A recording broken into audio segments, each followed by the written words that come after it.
Orgullo, nivel calibrado 175. Introducción. La gente se siente más positiva cuando alcanza este nivel, y este aumento de autoestima es un bálsamo para todo el dolor experimentado en los niveles inferiores de la conciencia. El orgullo está suficientemente alejado de la vergüenza, la culpa o el miedo, como para que salir de la desesperación suponga un salto enorme. En general, el orgullo tiene una buena reputación y goza del favor social. Sin embargo, como vemos en el mapa de la escala de la conciencia, es lo suficientemente negativo como para mantenerse por debajo del nivel crítico de 200. El orgullo solo produce buenas sensaciones en comparación con los niveles inferiores. Como el orgullo precede a la caída, es vulnerable y mantiene una actitud defensiva porque depende de las condiciones externas, sin las cuales puede caer repentinamente a un nivel inferior.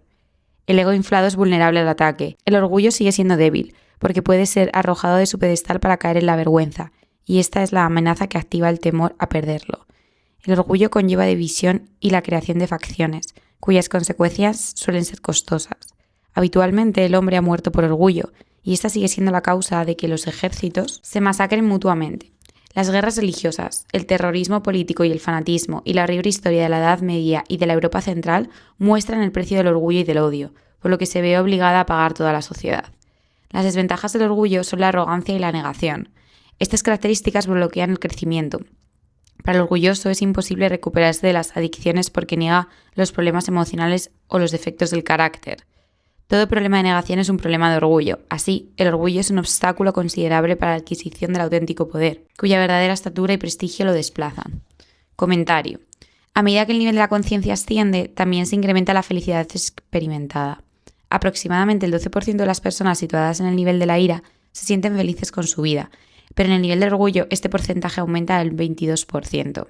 Sin embargo, el orgullo, como la ira y el miedo, sigue siendo una postura defensiva por su vulnerabilidad intrínseca, que requiere que sus posiciones se guarden y se defiendan. El orgullo es gratificante, sin embargo, supone un obstáculo para acceder al terreno sólido del coraje, que está más allá del miedo debido a su invulnerabilidad. La inflación del ego a la que da lugar el orgullo es el núcleo de su vulnerabilidad, en el sentido de que el ego sobrevalora su importancia y por tanto calcula erróneamente su valía a la hora de funcionar, sobrevivir e interactuar con los demás. La autoestima del orgullo descansa sobre una opinión exagerada e inflada, más que sobre la realidad. Así, el ego busca confirmación, que descansa sobre las inseguras premisas de la opinión. El orgullo resulta operativamente útil como recompensa transitoria por los logros conseguidos, siendo una respuesta normal aprendida en la infancia mediante la aprobación parental y los premios por portarse bien. Por tanto, como sistema de recompensas, facilita la maduración y la adquisición de cultura. El error se produce cuando el ego asume que es el yo el que está siendo recompensado, en lugar de una conducta específica. Esto conduce a buscar la recompensa de la admiración, por lo que las acciones quedan sometidas al objetivo de conseguir aprobación. Esta motivación persiste en diversos grados en la mayoría de los adultos, pero con la progresiva madurez el patrón se interioriza y el sujeto se autorrecompensa mediante la autoridad de las figuras parentales internalizadas y otros criterios. Con más madurez, la importancia de las opiniones o la aprobación de los demás disminuye, quedando suplantada por la autoaprobación. Entonces se vive la vida siguiendo criterios internos. A este nivel de mayor madurez, aunque la aprobación de otros es agradable, no determina nuestra conducta, como expresa el dicho: tengo que vivir conmigo mismo. Orgullo socializado. El orgullo suele depender de la imagen social y de sus expresiones por medio de posesiones, publicidad, títulos, riquezas, etc. El estatus social y sus símbolos motivan las subculturas que tienen sus propios indicadores del éxito. Estos pueden incluir todo tipo de cosas, desde la forma de hablar y de vestirse hasta a quién conocemos, así como la dirección del domicilio, el tamaño de la casa y del automóvil y otros signos de riqueza. Aunque hipotéticamente las democracias occidentales son sociedades sin clases, en la práctica de las clases sociales es una realidad patente. Aparte de la edad y el sexo, es una de las primeras cosas que las personas notan unas de otras.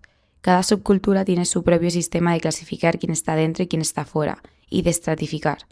Esto se refleja en los matices de los roles y privilegios, así como en las responsabilidades y expectativas, con sus consiguientes recompensas y obligaciones, que son consecuencias de complejos sistemas motivadores. El valor puede aumentar automáticamente en función de ciertas actividades y cualidades, como la educación, los rasgos personales y los estilos de conducta y discurso. Todos estos elementos quedan codificados dentro de las subculturas, cada una de las cuales tiene aceptado su código interno. La presión social de las subculturas es muy fuerte y a menudo determina el contenido de las pautas de conducta anteriorizadas que definen el éxito o el fracaso y que afectan al orgullo, la autoestima y el valor social percibido. El mismo estilo de comportamiento que conduce a la aprobación o al éxito en una subcultura puede suponer rechazo y fracaso en otra. Así conviene observar la sabiduría del dicho: cuando estés en Roma, haz como los romanos. Paradójicamente, hay subculturas que ponen el acento en la conformidad con sus características inconformistas. Cada subcultura tiene su propia filosofía no escrita e intrínseca, entrelazada con ciertas actitudes y sistemas de creencias, que expresan una orientación a sus presuntos valores, objetivos y rango de opciones. Estos se contextualizan y expresan como un nivel de conciencia evolutivo y calibrado cuyo campo general está dominado por un campo atractor de energía invisible, pero intensa, que arrastra y domina la conciencia individual. La presencia del campo se intuye y reconoce por señales sutiles. Estas se expresan como actitudes conductuales, emocionales y psicológicas que acaban convirtiéndose en un léxico visible y articulado que a su vez genera presunciones y expectativas. Así, las actitudes son expresiones visibles y taquigráficas de niveles de conciencia específicos. Mientras que en ciertas subculturas el orgullo, en contraste con la autoestima y la confianza, se considera un activo, en la sociedad en general tiene un efecto disuasorio. El orgullo, expresado como arrogancia y superioridad personal, tiende a ser un posicionamiento social antigónico porque se ve como vanidad e implica un aire de superioridad. Por ejemplo, lo políticamente correcto o elitista. El orgullo es admiración de uno mismo, lo que implica que los demás, por comparación, son inferiores o tienen menos rango, valor o valía. Las personas más maduras entienden rápidamente lo fino que es este barniz y consideran el orgullo como algo vergonzante y un atributo perjudicial a nivel social. El orgullo egoísta conlleva creerse especial y provoca resentimiento en los demás y en la sociedad en general. En cambio, las personas verdaderamente exitosas son aceptadas porque el éxito maduro va acompañado por la humildad y la gratitud, más que por los aires de superioridad. El orgullo es cauto debido a su vulnerabilidad y a su alto nivel de visibilidad. Sus inconvenientes son la envidia, la competitividad y los celos, y sus consecuencias el odio, la malicia y la venganza. La fragilidad del orgullo surge de su núcleo narcisista, que ve la verdadera importancia como una amenaza porque implica una pérdida de rango. La vanidad genera sensibilidad a los menosprecios y las comparaciones, lo que conduce al miedo a ser atacado y a la paranoia social, con su naciente hostilidad que rápidamente puede hacerse patente. A nivel social, esta tendencia se expresa en el síndrome de odio al líder o en el odio al éxito, como en el síndrome de odiar a Estados Unidos. Este lado negativo del narcisismo se expresa en los niños que envidian y se muestran hostiles con los triunfadores de su clase, haciendo que los compañeros se burlen de los alumnos que más rinden. La hostilidad del narcisismo se encuentra en expresiones culturales provechosas cuando se lo explota para obtener ganancias políticas o económicas y conseguir atención. La paradoja es que la hostilidad contra las celebridades surge de la propia motivación interna del crítico de buscar la celebridad. Una consecuencia de la importancia basada en el orgullo es su necesidad de ser alimentada y sustentada constantemente para compensar la duda interna y la deficiencia de plenitud y compleción que viene a no satisfacer los requisitos de la integridad. El orgullo es sensible, competitivo, se siente amenazado y es inflamado por los celos hostiles que afectan al estatus social o a la atención de los demás.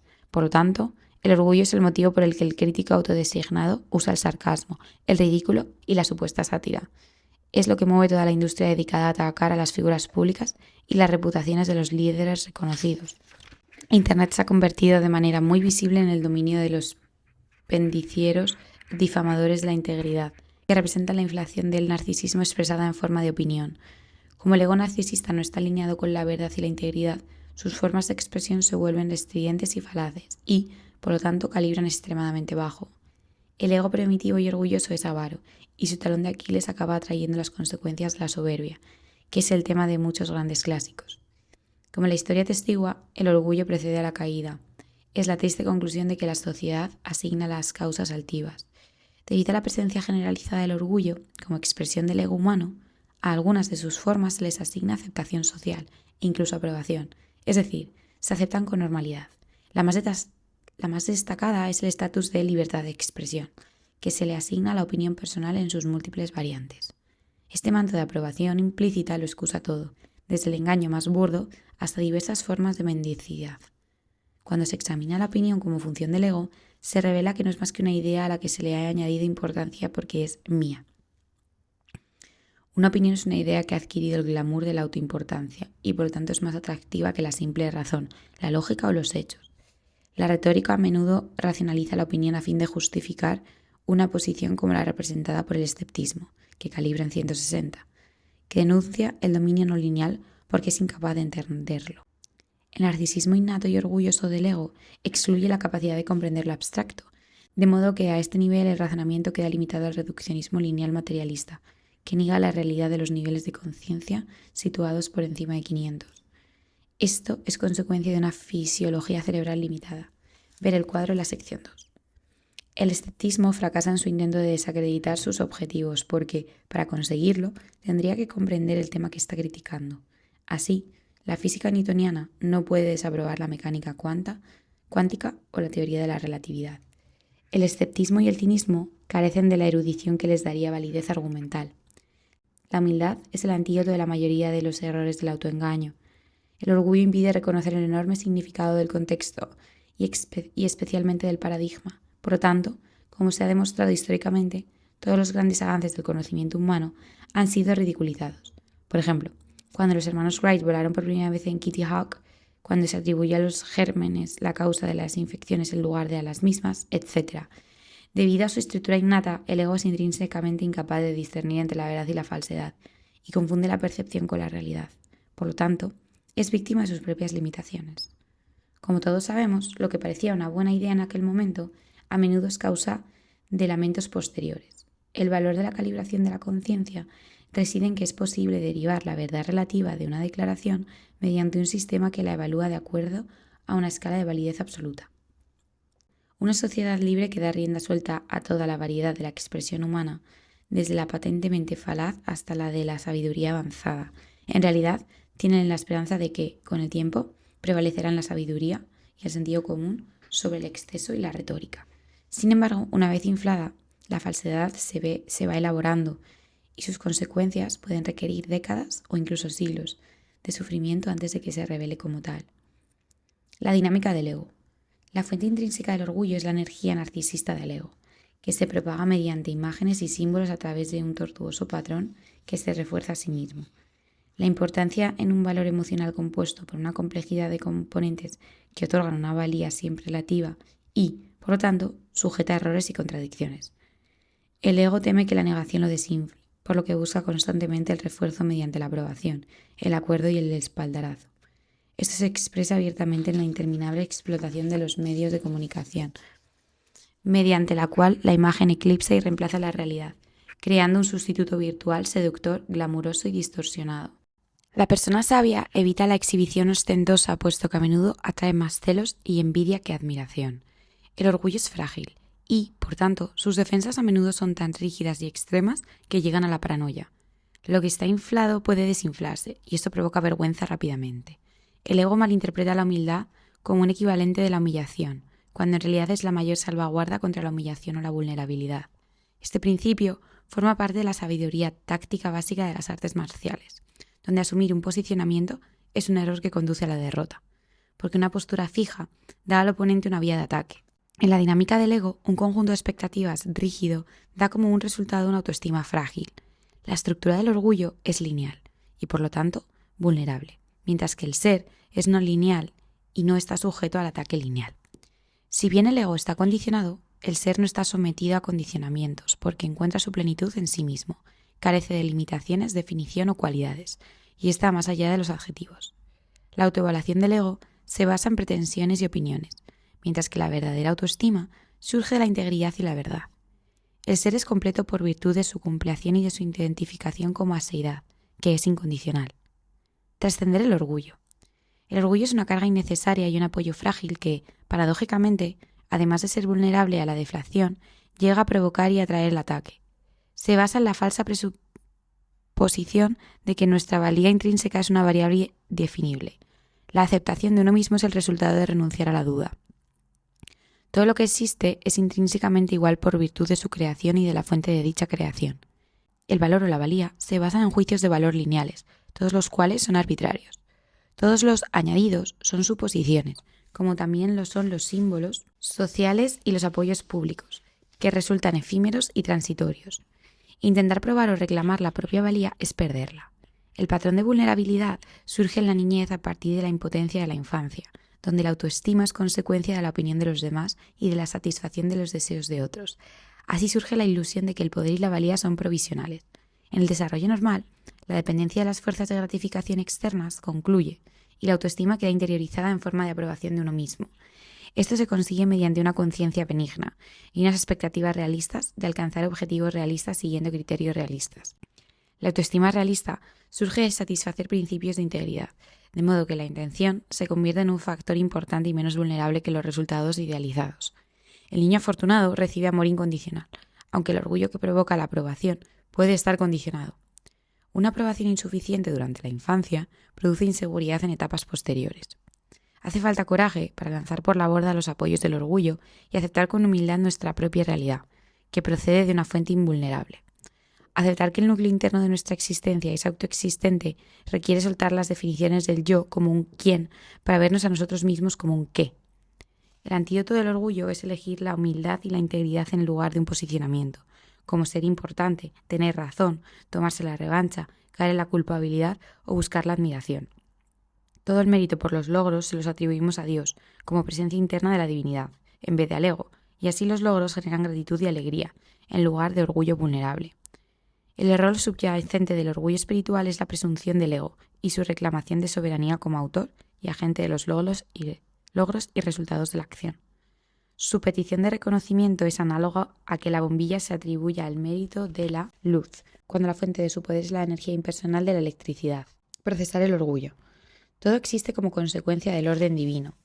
Así, por virtud de la fuente de nuestra creación, todos somos hijos de Dios. El orgullo reemplaza la realidad por la ilusión. La igualdad de todo lo que existe es consecuencia del propio don de la existencia. Por lo tanto, lo único necesario es ser, y esto ya está dado. La gratitud reemplaza fácilmente el orgullo, premiándose a sí misma y eclipsando todo juicio procedente tanto de dentro como de fuera. La paz interna es consecuencia de la humildad y de la aceptación de nuestra propia herencia kármica, con sus dones intrínsecos y sus limitaciones. Resulta muy útil saber que hasta nuestra propia existencia humana es consecuencia del asentamiento de la voluntad. Buda enseñó: raro es nacer como ser humano, aún más raro es haber oído hablar de la iluminación, y lo más raro de todo es buscar la iluminación. Como en el caso de cualquier posicionamiento limitante del ego, a lo que hay que renunciar no es a la posición misma, sino a la recompensa emocional y a la energía que aferrarse a esa posición ofrece al ego. Darse cuenta de que la arrogancia es una limitación ya es un gran paso. Es notable que el orgullo sea intrínsecamente una declaración de carencia y, por lo tanto, que esté constantemente necesitando y tratando de ser alimentado y sustentado para compensar sus insuficiencias. También es notable que cuanto más se le alimenta, más voraz es su apetito, que acaba volviéndose insaciable. La frustración del orgullo, que conduce fácilmente a la furia, de ahí surge el sabio adagio que nos anima a ser cuidadosos con los orgullosos, porque pueden mostrarse rencorosos y vengativos. Los espiritualmente sabios rechazan la tentación de permitir que se infle su ego a base de adulación, títulos, éxito y poder mundanos, pompa, riqueza y otras tentaciones de la ilusión. Por último, el ego afronta la tentación paradójica y escondida de enorgullecerse de su propia humildad. A eso es a lo que se llama ego espiritual, que puede dedicarse a exhibir su piedad o humildad. La pobreza asumida también puede ser una forma de ostentación que uno lleva puesta como una insignia a causa del orgullo espiritual. El verdadero ascetismo es una cuestión de economía, de esfuerzos o de valor proyectado. No se trata de las posesiones mismas, sino de la importancia que se les asigna. Así, uno puede ser rico pero no estar apegado a la riqueza, siendo esto una cuestión de indiferencia. Por ejemplo, se puede vestir el mundo como una prenda floja, como sugería San Francisco de Asís. En cuanto se satisfacen las necesidades básicas, la capacidad de ser feliz no depende de las posesiones. Los niveles de felicidad guardan una correlación clara con los niveles calibrados de conciencia, como se indica en el cuadro. Cuanto menos deseos prevalecen, mayor es nuestro grado de libertad. A medida que nuestro nivel de conciencia aumenta, las posesiones pueden convertirse en un estorbo. Los ricos a menudo viven vidas muy simples en 2 o 3 habitaciones de sus inmensas mansiones y no han visitado otras partes de ellas en muchos años. Tal como ocurre en los demás niveles de conciencia, en el orgullo hay presuposiciones y posicionamientos que refuerzan su predominio como consecuencia de las polaridades dualistas de atracción y aversión. Cada uno conlleva sus recompensas esperadas y su temor a la pérdida. Una postura general de humildad facilita todo el trabajo interno y espiritual. Generalmente esto se pasa por alto porque la mente se enfoca en el contenido de los problemas apremiantes, en lugar de hacerlo en el contexto general dentro del cual se realiza el trabajo espiritual. La humildad no es solo una actitud, sino una realidad basada en hechos. El devoto tiene que darse cuenta, con humildad interna, de las limitaciones inherentes al hecho de ser humano. La persona no sabe realmente quién o qué es, de dónde viene ni cuál es su destino, y no es consciente de multitud de factores kármicos, tanto individuales como colectivos. La mente no es consciente de múltiples aspectos de la psique y de la influencia de numerosas energías invisibles producidas por las interacciones entre los campos atractores de la conciencia. Sin ayuda, la mente es incapaz de saber con seguridad si lo que desea se convertirá en una bendición o en un obstáculo. La declaración «yo por mí mismo, en realidad no sé nada» es literal porque en el mejor de los casos, la mente tiene impresiones y suposiciones. La vida solo tiene sentido cuando se contempla en retrospectiva. Las prácticas espirituales, acompañadas por la devoción, proveen una fuerza adicional y reclutan apoyos invisibles. Por lo tanto, la fe y la confianza, además de la buena voluntad e intención, son guías seguras que han superado la prueba del tiempo. En el mundo de nuestros días, contamos con la seguridad añadida que ofrece la validación de la verdad espiritual a través de la calibración de la conciencia. La verdad está reforzada por el testimonio de los que han hollado el sendero y también puede ser validada experimentalmente y por la calibración de la conciencia. La renuncia a las polaridades de esta lista produce una gran expansión de la libertad interna que permite soltar numerosos temores e inhibiciones. Paradójicamente, la pérdida imaginaria de las atracciones acaba generando grandes ganancias globales que no son vulnerables a la pérdida y que existen independientemente del mundo de los sucesos pasajeros. Generalmente, se entiende que las ganancias son consecuencia, causa y efecto del hacer. Pero al renunciar a lo que se percibe como ganancia o pérdida, las posibilidades kármicas se realizan mediante el asentimiento y como consecuencia de aquello en lo que la persona se ha convertido. A medida que evolucionamos, podemos considerar que lo que el mundo admira es un estorbo y lo que el mundo considera una pérdida es libertad espiritual. La paz interna es el resultado de entregar tanto las atracciones como las aversiones. Tabla de las dualidades del orgullo. Atracción, orgulloso, vanidad, aversión, humilde, humildad. Atracción, ser más, aversión, ser menos. Atracción, admirado, aversión, menospreciado. Atracción, tener estatus, aversión, ser común, ordinario. Atracción, ser notado, aversión, ser ignorado. Atracción, especial, aversión, ordinario. Atracción, mejor que, aversión, igual. Atracción, superior, aversión, inferior. Atracción, atrayente, de moda, aversión, aburrido. Atracción, tener razón, aversión, estar equivocado. Atracción, tener opinión, aversión, mantenerse en silencio. Atracción, emocionante, aversión, aburrido. Atracción, estar dentro, aversión, ser excluido. Atracción, exclusivo, aversión, común. Atracción, éxito, aversión, fracaso.